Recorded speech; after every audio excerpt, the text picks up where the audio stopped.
GVMC standing committee ఎన్నికల్లో కూటమి ఘన విజయం సాధించింది. 10కి 10 స్థానాల్ని టీడీపీ అభ్యర్థులు గెలుచుకుని వైసీపీకి షాక్ ఇచ్చారు.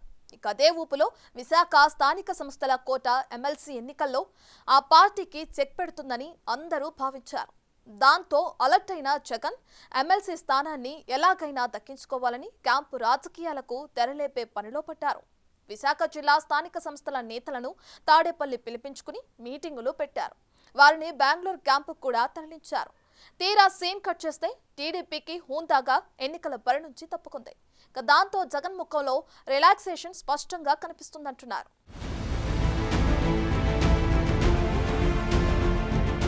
Greater Visakha municipal corporation standing కమిటీల ఎన్నికలు కూటమి విజయకేతనం ఎగురవేసింది. 10కి 10 స్థానాలు పొంది ఘన విజయం సాధించింది. ఉత్తరాంధ్ర వైసీపీ కోఆర్డినేటర్ వైవి సుబ్బారెడ్డి విశాఖలో మకాం వేసి మరీ పార్టీ వేడతారన్న కార్పొరేటర్లతో చర్చించిన మిగిలిన వారితో క్యాంపు రాజకీయాలకు తెరలిపినా ఆ పార్టీకి ఓటమి తప్పలేదు. 3 ఏళ్ల క్రితం జరిగిన కార్పొరేషన్ ఎన్నికల్లో మేయర్ పీఠాన్ని వైసీపీ కైవసం చేసుకుంది. ఇటీవలి సార్వత్రిక ఎన్నికల్లో గెలుపుతో జోరు మీదున్న కూటమి స్థాయి సంఘ ఎన్నికలను 3 ఏళ్ల తర్వాత క్లీన్ స్వీప్ చేసి వైసీపీకి షాక్ ఇచ్చింది.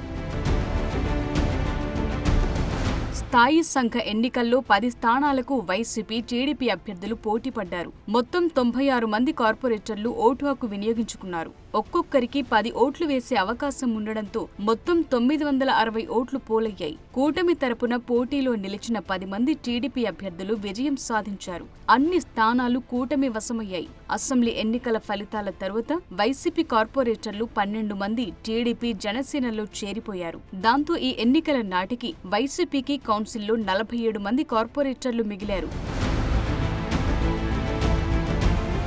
అందులో 4 కార్పొరేటర్లు వైసీపీ పెద్దలు నిర్వహించిన శిబిరానికి డుమ్మా కొట్టారు. వారి మద్దతుతో కూటమి బలం 53కు చేరింది. గెలిచిన టీడీపీ అభ్యర్థులకు పోలైన ఓట్లు చూస్తే వైసీపీ నుంచి భారీగా క్రాస్ ఓటింగ్ జరిగినట్లు స్పష్టమైంది. 1 నుంచి అత్యధికంగా 13 ఓట్ల వరకు వైసీపీ కార్పొరేటర్లు టీడీపీ అభ్యర్థులకు ఓట్లు వేయటం గమనార్హం. స్థాయి సంఘ ఎన్నికల్లో విజయంతో విశాఖ కూటమి నాయకులు ఎమ్మెల్సీ ఎన్నికపై గురిపెట్టారు. జీవీఎంసీ ఫలితాలే ఎమ్మెల్సీ ఎన్నికల్లో రిపీట్ చేయాలని చూసిన కూటమి నేతల ఆశలకు ముఖ్యమంత్రి చంద్రబాబు బ్రేకులు వేశారు. ఎమ్మెల్సీ ఉప ఎన్నికలు గెలవాలంటే పెద్ద కష్టం కాదు. అయితే హుందా రాజకీయాలు చేయాలన్న ఉద్దేశంతో చంద్రబాబు ఫైనల్ డెసిషన్ తీసుకున్నారు. అప్పట్లో జరిగిన స్థానిక ఎన్నికల్లో వైసీపీ ప్రభుత్వ అక్రమాలు, దౌర్జన్యాలతో టీడీపీ పోటీ చేయలేదు. అయితే అధికార మార్పిడి తరువాత స్థానిక సంస్థల ప్రజా ప్రతినిధులు పెద్ద ఎత్తున కూటమి వైపు వస్తున్నారు. అయితే ఒక్క ఎమ్మెల్సీ స్థానం కోసం అంత ప్రయాసపడనవసరం లేదని, ఒక ఎమ్మెల్సీ సీట్ కోసం అంతమందిని ప్రత్యర్థి పార్టీ నుంచి చేర్చుకుంటే ప్రజల్లోకి తప్పుడు సంకేతాలు వెళతాయని భావించిన సిబిఎన్ పోటీకి దూరంగా ఉండాలని నిర్ణయించారు.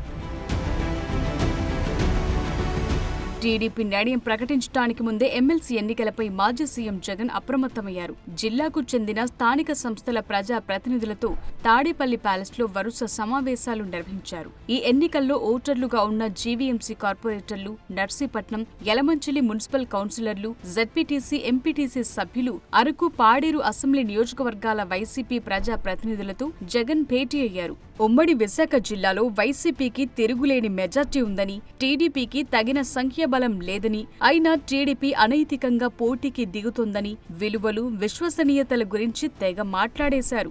దాదాపుగా 85 చోట్ల పాడేరు నియోజకవర్గంలో ఈ ఎన్నిక జరిగితే మన పార్టీ తరపు నుంచి 57 స్థానాలు మనం గెలిచాం.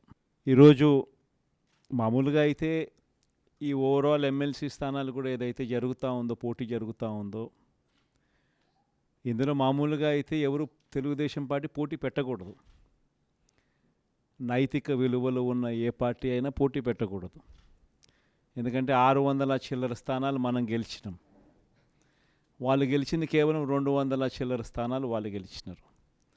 మనకు వాళ్ళకు మధ్య తేడా దాదాపుగా 387 స్థానాలు వాళ్ళకు మనకు తేడా ఉంది.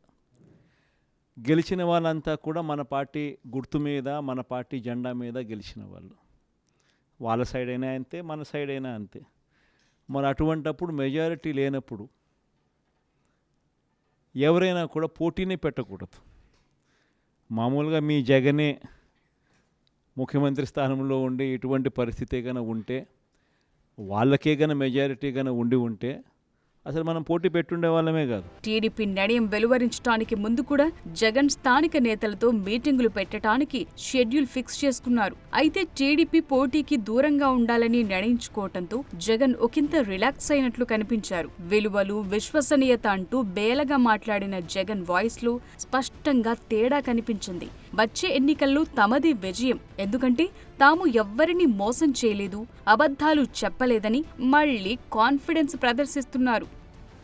ఈ రోజు కూడా ప్రతి వైఎస్ఆర్సీపీకి సంబంధించిన ప్రతి కార్యకర్త, ప్రతి నాయకుడు కూడా ప్రతి గ్రామంలోని ప్రతి ఇంటికి కూడా తల ఎత్తుకొని సగర్వంగా ప్రతి ఇంటికి పోగలుగుతాం. మా ఎన్నికల మేనిఫెస్టోలో మేము ఇవన్నీ చెప్పాము. చెప్పిన ప్రతిదాన్ని కూడా ఒక బైబిల్గా, ఒక ఖురాన్గా, ఒక భగవద్గీతగా భావిస్తూ ఏకంగా 99% హామీలు అమలు చేసి మేము మన్ననలు పొందగలిగాము. మాకు కోవిడ్ లాంటి సమస్యలు ఎదురైనా కూడా ఏ రోజు సాకులు చూపించలేదు, ఏ రోజు ఇవ్వకుండా ఉండడానికి కోసం కారణాలు వెతుక్కోలేదు. మా నాయకుడైనా, మా పార్టీ అయినా, మేమైనా విలువలతో రాజకీయాలు చేశాం, విశ్వసనీయతతో రాజకీయాలు చేశాము అని ప్రతి ఇంటికి వెళ్ళి సగర్వంగా తలెత్తుకొని చెప్పగలిగే మనం చేసిన మంచి ప్రతి ఇంట్లో కూడా ఇవాళటికి కూడా బ్రతికే ఉంది.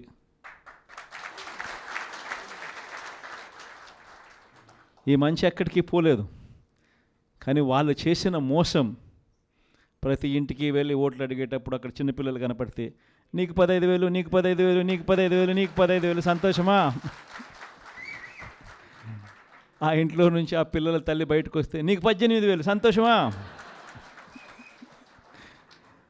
ఆ ఇంట్లో నుంచి ఇంకొక అక్కచెల్లెమ్మ ఎవరైనా బయటకు వస్తే నీకు కూడా 18,000, సంతోషమా?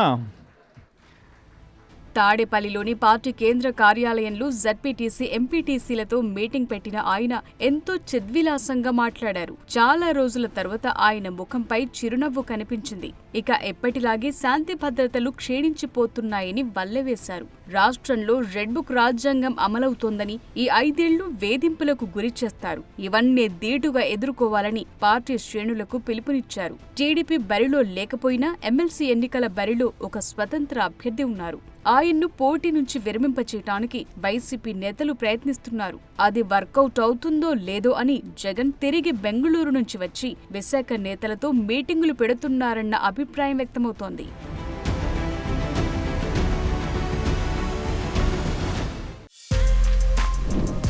For more videos like this, subscribe Big TV channel.